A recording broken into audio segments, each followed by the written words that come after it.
I'm David Roth. I am the CEO for the store WPP, WPP's global retail practice.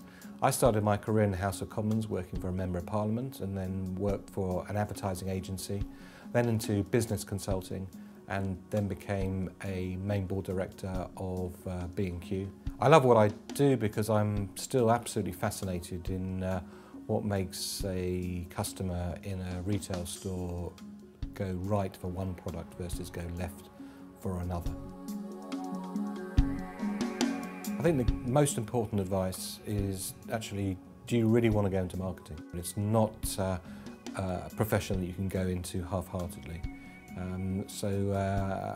Having a passion for really understanding what consumers want.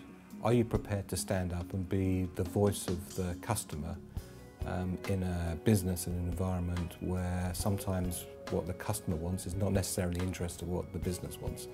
And if you're prepared to do all of those things, then marketing is a great place to be. I think most successful marketeers are a bit of a square peg in a round hole.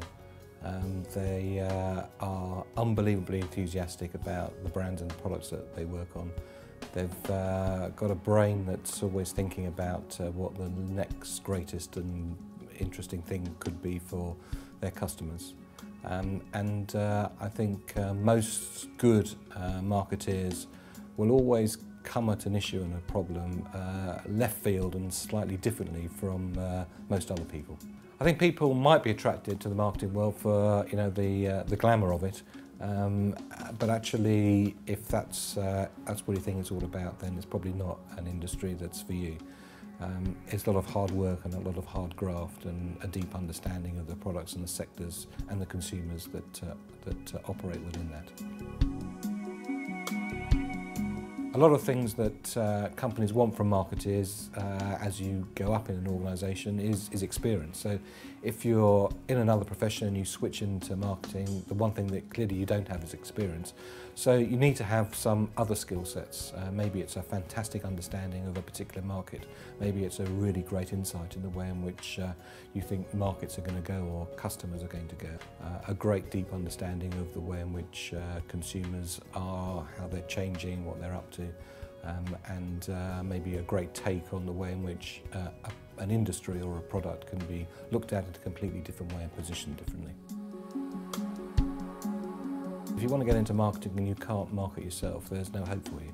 Maybe more than any other profession, the way in which you present yourself at an interview or the way in which you communicate before you get to that interview is unbelievably important because it's an integral skill set in what the people who might be hiring you are actually looking for. So understanding the company that you're going to, doing your research on what they're about, what their philosophy is, the type of business, the type of customers they have are really important. Having clarity and brevity in the way in which you do that, and intelligence in the way in which you do that. Ensuring that you are articulate and you present yourself in a way which is in keeping with the values of the organisation that you're trying to get a job with. I think the first client presentation is always the most nerve-wracking. You don't really know what to expect and there's a lot of anticipation. Try and make your first presentation on a subject that you personally feel very committed to and feel very confident in, because it comes over very quickly if it's something that you've got some passion for. I don't really think there are any great hard and fast rules for the way in which you dress for an interview in a marketing role. It very much depends on the culture of the organisation. There are many unbelievably skilled marketeers who work in organisations where a suit and a tie is absolutely essential. Equally, there are many marketing roles where, frankly, if you wore a suit and a tie, people would wonder why you were there for that particular job.